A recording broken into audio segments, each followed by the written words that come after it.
So, wow, it's amazing to look out at all of you wonderful people and see that you're all here to celebrate the same thing. Jennifer and Jonathan, thank you so much for your MC skills and for that wonderful introduction. So, good evening, everyone. Good evening. Let's try it again. Good evening, everyone. Thank you all so much for joining us for the Interphase 50th Anniversary Celebration and Gala. Once again, my name is DiOnetta Crayton, and I serve as the Associate Dean in the Office of the Vice Chancellor, and I direct MIT's Office of Minority Education. Many of you I met yesterday because you joined us as we kicked off our 50th anniversary celebration with a full-day conference hosted at Microsoft. The conference included a vibrant, engaging, and interactive morning panel that generated a lively and colorful discussion on Interphase, yesterday, today, and tomorrow. It was truly a great way to start the celebration because during that time, everyone in the room learned more about the historical significance of Interphase and its divine purpose and intent. Voices from the past, present, and future, Beverly Yates, Robert Maldonado, Omi Pamet, Ebony Hearn, Umberto Caldelas, Michonne Donaldson, Sakazi Mtingwa, Ahmad Salih, Warren Shaw, Michael Fant, Sam Nixon, just to name a few, all in the room, sharing their lived experiences, the challenges they had to overcome, and the hope that inspired them all. And truly, that is why we are here tonight. For it was the hope of a program like Interphase that changed MIT in the 1960s and 70s into the MIT it is today. And in the year 2019, 50 years later, it is that same hope that inspires us all. In fact, Interphase continues to impart hope into the hearts, minds, spirits, and souls of MIT students. Can we give this huge program a round of applause?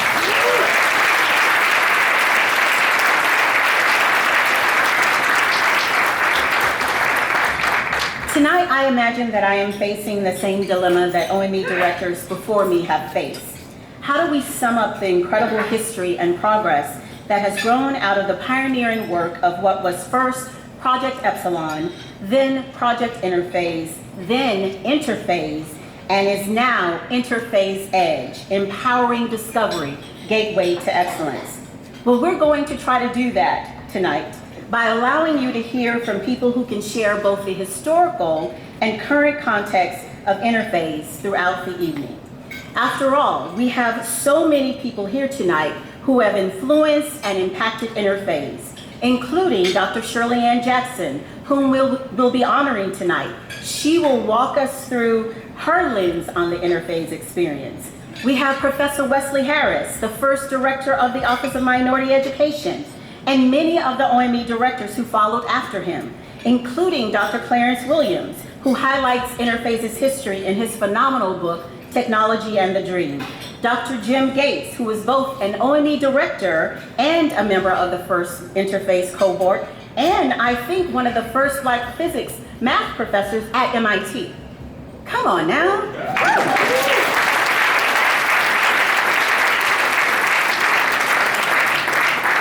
In the room tonight, we also have Dr. J.J. Jackson, who helped expand Project Interphase. Dr. Carl Reed, who helped us move from Project Interphase to Interphase. And I mentioned Sakazi Mtingwa earlier. It's important that I point out that not only did Sakazi join Dr. Jackson and many others, not the least of whom was Jim Turner and Linda Sharp and Richard Prather and Ahmed Salih and Warren Shaw and the late Charles Andrews. Not only did he help in originating Interphase, but Sakazi served as the faculty director to Interphase for many years while working with the physics department here at MIT. Sakazi helped shape the curriculum of Interphase. So, if you would bear with me, I would like to ask a few people to stand. Dr. Shirley Ann Jackson, please stand. Remain standing. Dr. Jackson, if you could just remain standing just a little bit. Just a little bit. Professor Wesley Harris, Please stand and remain standing. Dr. Clarence Williams. Dr. Clarence Williams, please stand and remain standing. Dr. Jim Gates, please stand and remain standing. Dr. J.J. Jackson, please stand and remain standing. Dr. Paul Reed, that's you, Dr. Paul Reed, please stand and remain standing. And Dr. Sakazi Nkiwa, please stand and remain standing. I want you all to know that the Interphase team and Interphase students throughout history owe you all a huge debt of gratitude. And as such, we are sharing with you a small token of our appreciation. It's coming to you now.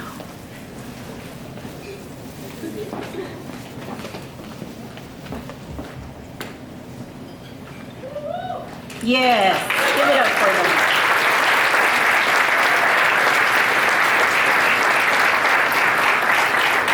Thank you all, and you may be seated.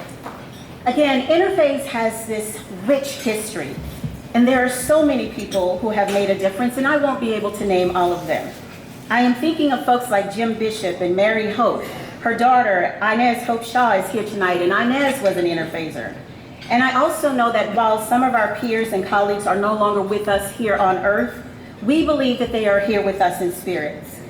Folks like Larry Dean, who was in the first Interphase cohort, and Dean Leo Osgood, who served as director of the OME from 1995 to 2003.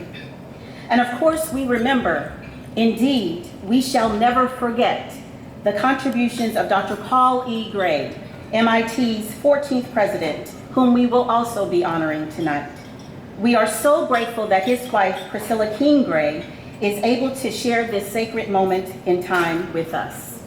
So now, could we please have a moment of silence for those who've been named and those who remained unnamed, but whose Interphase lights are still shining bright, though they are no longer with us. Just a moment of silence.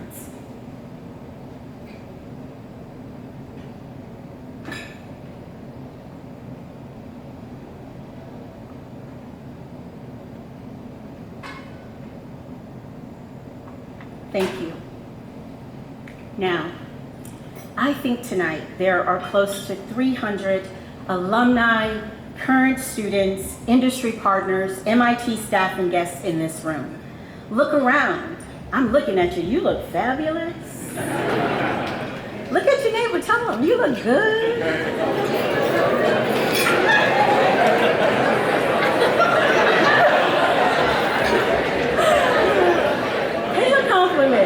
Receive a compliment. Moreover, tonight, if I'm not mistaken, I think we have Interphase alums from every decade. And feel free to represent. Let us know that you're in here. From the 60s and 70s, are you here? Yes. From the 80s and the 90s, Interphasers, are you here?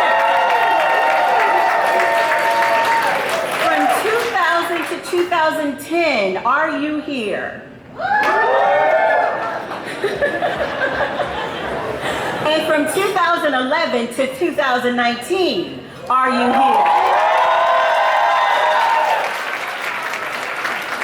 It's amazing to know that Interphase has had such a long-lasting impact.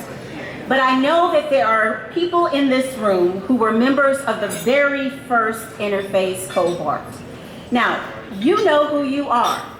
If you were in the very first Interphase cohort, please stand and remain standing. Okay, I got your name.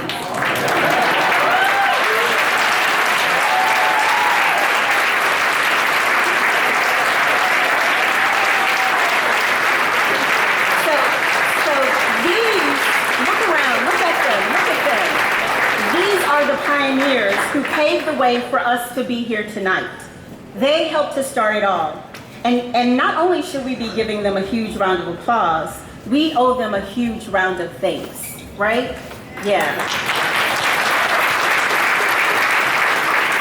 So, nope, remain standing. Or else, we have a little special token of appreciation for you as well. It will be coming your way now. Another one? You only get one. You only get one. Thank you, Dr. Gates. You may be seated, Dr. Gates.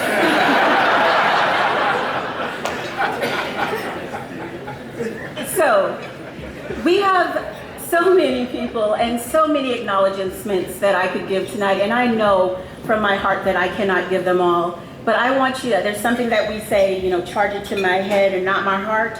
Please charge it to my head and not my heart, because we feel the love for every single person who is in this room, those who are in the rooms and those who couldn't be with us. This room truly represents and it encapsulates our theme. 50 years of family, growing, supporting, and thriving together. And yes, many things have changed since the early days. Interphase has been reimagined and enhanced throughout the years, always growing and adapting in order to best meet the changing needs of and the challenges facing our current students. At 50 years old, Interphase is, or is certainly one of, MIT's most enduring summer scholar programs, followed closely by the beloved MITES program, which is ran by the Office of Engineering Outreach Program. MITES will soon mark its 45th anniversary, and so we want to thank Ebony Hearn and Shauna Young for being here with us tonight. I know they're in the room somewhere.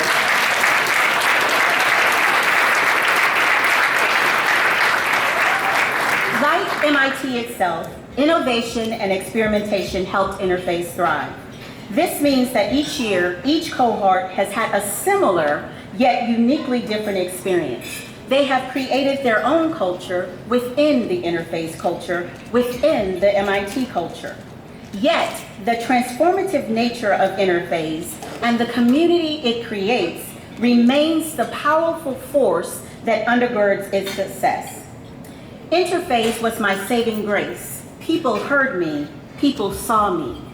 Interphase gave me a sense of belonging. Interphase reminded me that I earned the right to be here. It was like the preseason before the regular season. Interphase was a spiritual and emotional on-ramp. I could be myself because of Interphase. Interphase connected me to a network of peers and to departments and resources. Interphase was 3,000% worth it. These are sound bites from yesterday's conference, and many of you could offer similar testimonials. It is this impact, this life-changing, transformative work, it is this kind of love that we are all here to celebrate tonight. Thank you all once again for being here. Yes. Now, before I take my seat, I do have a few more things to do. I'd like to take a moment to thank our sponsors. I want to express my deep appreciation for our gold level sponsors, MIT and Northrop Grumman, our silver level sponsor, Microsoft. They hosted us yesterday for the conference. Our brass rat sponsor, D.E. Shaw, and all of our in-kind sponsors, Eli Lilly, Chevron, Intel, Procter & Gamble, NASA JPL, Via Separations, and General Motors. I want to thank you all for not only contributing to this event, but supporting and believing in our students. Can we give our sponsors a huge round of applause?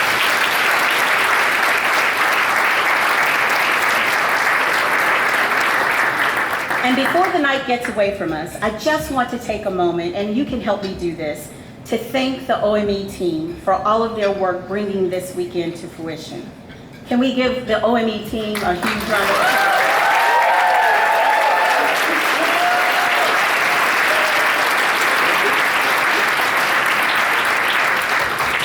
Now, I would like to introduce someone very special to you. He currently serves as MIT's Vice Chancellor for Undergraduate and Graduate Education, and he is also the Jerome C. Hunsaker Professor of Aeronautics and Astronautics here at MIT. He's been on the faculty at MIT since 1991 and was the department head in Aeronautics and Astronautics from 2008 to 2011, and Dean of Engineering up until his appointment as Vice Chancellor. As Vice Chancellor, he has been partnering with the MIT community to make improvements for all students across all years, in areas such as the first year experience, advising, professional development, diversity and inclusion, and overall health and well-being. Please join me in welcoming our Vice Chancellor, and I need you to give a huge round of applause for my boss, Ian A. Waits. Please welcome him.